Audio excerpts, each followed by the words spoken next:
sebenarnya Genji ini ya sifatnya kalau dia merasa ini nggak penting gitu untuk dia, maka dia nggak akan mau melakukan hal tersebut gitu. Jadi jadi kita itu benar-benar harus menunjukkan banget nih apa sih benefitnya as a Genji kalau kita itu peduli dengan sawit, apa sih manfaatnya, apa sih prospek kerjanya untuk kita gitu kan.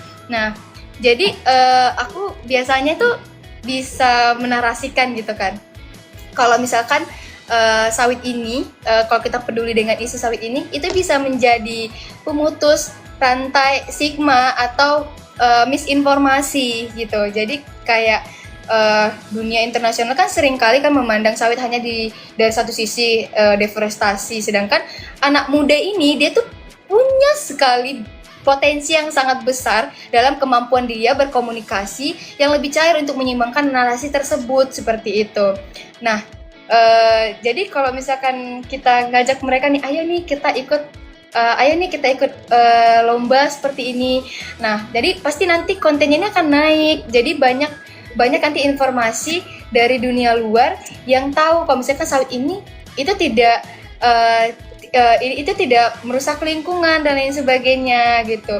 Bahkan Genji-Genji sebelumnya nih kan, itu mereka tidak tahu bahwasannya sawit itu bermanfaat banget untuk peningkatan pendidikan di suatu daerah seperti itu. Mereka bahkan menganggap bahwasannya sawit ini hanya tidak berpengaruh untuk meningkatkan pendidikan di suatu desa. Nah, jadi faktanya bahkan karena adanya sawit di Indonesia ini, dia tuh bisa menciptakan program beasiswa untuk banyak anak di Indonesia untuk menempuh perguruan tinggi seperti itu kan. Jadi harusnya hal-hal seperti ini yang harus disampaikan gitu. Jadi mereka tuh tidak tahu kalau misalkan ada nih beasiswa dari sawit yang bisa menempuh pendidikan di perguruan tinggi seperti itu.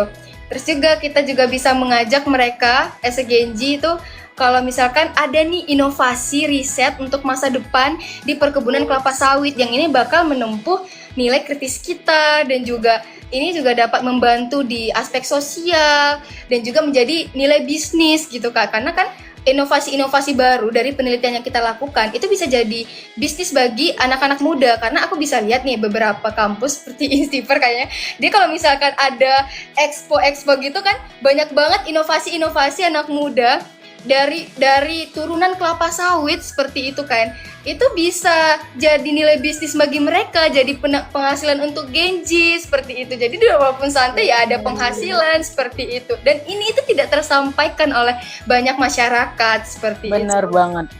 Iya, jadi kalau misalnya karena manfaat bisnis dan lain sebagainya, mereka pasti tertarik seperti itu. Untuk closing statement kita di hari ini, mungkin aku pengen banget closingnya dari narasumber kita yang imut ini, dari Diva. Bisa kasih closing statement untuk teman-teman kita. Ya teman-teman, stigma negatif tentang sawit hanya bisa dipatahkan dengan bukti nyata dan aksi berkelanjutan. As the Young Allies Ambassador, misi saya adalah memastikan bahwa setiap tetes minyak sawit Indonesia membawa pesan kemakmuran dan kelestarian. Anak muda bukan hanya pelengkap, tetapi kita adalah mesin penggerak inovasi dari hulu sampai dengan hilir. Mari bergerak bersama, karena masa depan industri ini ada di pundak kita. Bersama kita hebat, bersama sawit berkelanjutan, kita melesat.